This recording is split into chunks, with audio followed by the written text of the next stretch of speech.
was that they were going to test the alien craft that night. I have seen extraterrestrials face to face. In the shrubbery are little gray entities.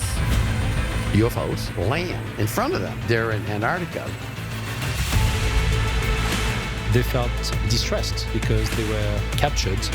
There has been direct contact over many, many years. Current galactic senate has only been in operation for about the last 50,000 years. And he goes, yeah, this is from the craft they've had since 1940s. Some of them have crystals embedded in their skulls. I always felt very comfortable with them. They've shown me quite a bit of what our future looks like. We need to come together as a people.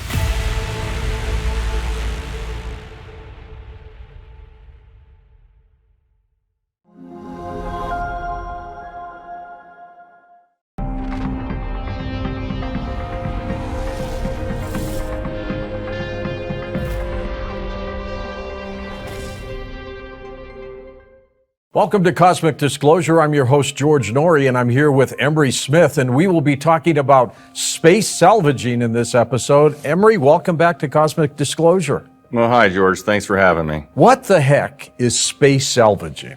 Well, just like we have ships out here in the ocean that salvage wreckages, there's a huge event going on in our atmosphere and exoatmosphere and our surrounding solar system. And what that is the constant daily activity of craft going up and salvaging space junk. And not just the space junk that we have put up there, but space junk that has been here for millions of years of downed craft, bodies, devices. Who's going up there taking it? We're going up there collecting it.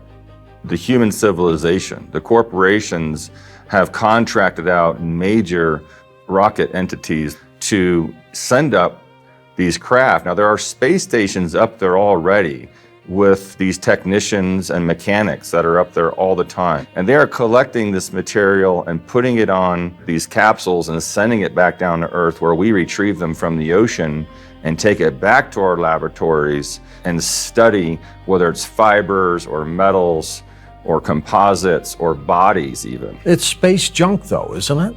Space junk, just like junk here, still can be used, recycled, and we can learn from it because a lot of this stuff is not made on Earth. It's not from Earth. There's a lot more of that just floating around. The whole system is full of this space junk that's just floating around. Some are craft that have been damaged or exploded. Old satellites that have died, right? Yeah, old satellites and things like this that are not of Earth origin, by the way. Many drones have been found as well from extraterrestrial civilizations that are up there that just didn't make it. The president has proposed Space Force. One of the missions will be to continue the salvaging of satellites that are up there. Right. Eventually, this will just be a civilian-operated entity that's going to be public and not be so clandestine. But right now, it's just reserved for the people who have the money to collect these items and to come back and reverse engineer them and use them for products. I mean, the whole thing with this Space Force, I kind of have to giggle at it because that's been already going on, as far as I know, since 1990. So for them to say, well, we need $14 billion or whatever it is to make this Space Force, so kind of like the secret NASA, was already doing all this stuff way back in the day. Which regular NASA has no idea. There's just a cover-up, So I think what's going on here is to get the American people to support this with their tax money is to say, well, now we're going to have a Space Force. We have already had, the capability to launch missiles from space, like I said, 20 years ago. We already have high-powered laser beams to shoot down at the Earth and shoot into space. We've seen that. There's new satellites going out there that have very high-powered telescopes and tracking systems that can track objects deep within our solar system, so we know where every piece of debris is and whether it's moving under its own steam or not. There's been talk that there's a satellite called the Black Knight satellite. Might we be also looking for that? I don't know too much about that. I don't study a lot of the pop culture stuff that's online. I just know that there are devices like that out there, very large craft that have been down. They're just floating around space. Some are in orbit. around the moon, around other planets nearby, around the sun. So they only come around every now and then, but they are in some sort of elliptical orbit. And daily things are coming near the Earth where they can go out and see what this giant thing is. Is it an asteroid? Is it an abandoned ship? And they go out there and they do the best to, get these things. Emery, you've talked about space stations being up there. What else is up there? There are other stations that are up there and stations being built today around the same size, just very, a little bit different. And these are housing technicians and scientists, not only for, the removal of all the salvaging, but also to control different types of satellites that are a little bit farther away. We actually have satellite drones that can maneuver around the solar system now. Wow. That these people are controlling, but it's easier for them to do up there for some reason than to be on Earth. What kind of corporations are involved in this kind of work right now?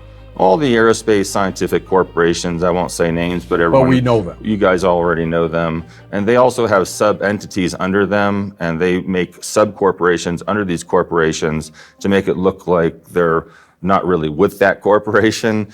It just depends on what happened. There's a lot of space accidents that happen you don't hear about. So the military will contact these corporations and say, hey, by the way, we had a little malfunction up there. Would you mind, repairing this satellite or getting this if you can? Right.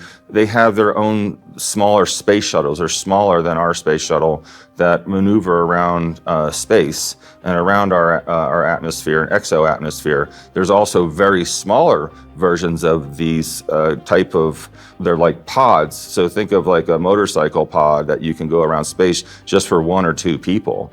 That is also in orbit all the time and that are docked with these space shuttles and these space stations. And we do have a very special killer satellite up there that can project an EMF wave, electromagnetic field disruption wave. And knock out a satellite? And totally take a satellite out within a half a second and completely disable it.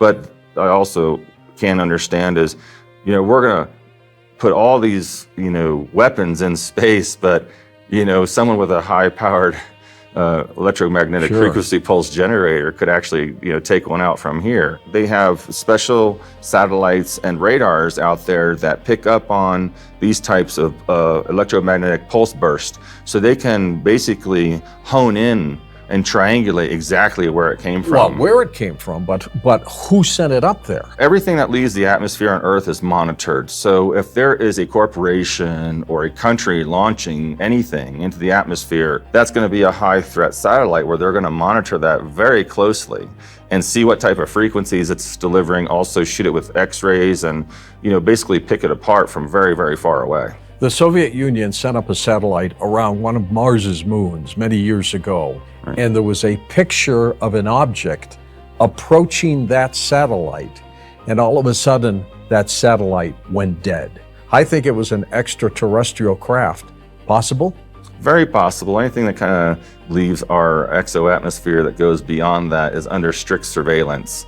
And they know what they know the intention behind these satellites. They might be telling you, oh, we just want to look at the rocks on Mars, but really, maybe they just want to drop a bomb on Mars to see and measure, the frequencies and, the atmosphere change and things like this. A lot of clandestine projects are launched into space, and we're told it's just for space exploration or this, that, or the other, but actually it's some other agenda that they're having that's usually negative. How do they retrieve once they're up there? Yeah, they have smaller space shuttles, which have, like the boom arms that you see in the old space shuttle things. Very industrial, very old-fashioned. We're still using the whole gas, coal, and oil. None of this is anti-gravitic as far as the space salvaging.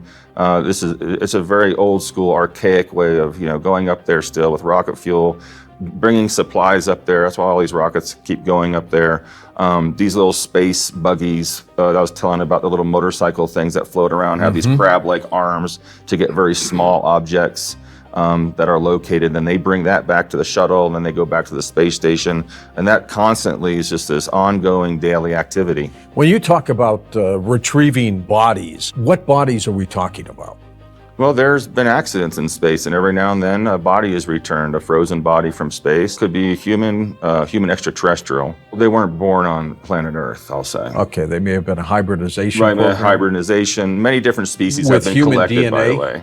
With human DNA, Okay. correct. All All extraterrestrials have human DNA. And they'll, find these on the radar, and they'll go out there and collect them, bring them back, and send them back to Earth in these capsules. You're getting different parts of fibers, different types of metals and things like this that are reverse engineered. They do have full craft. They can't bring that back to the surface though. Too big? It's usually too big, or they're worried about if they do send it down, of course it's just going to burn up or could actually hurt somebody. Or contamination?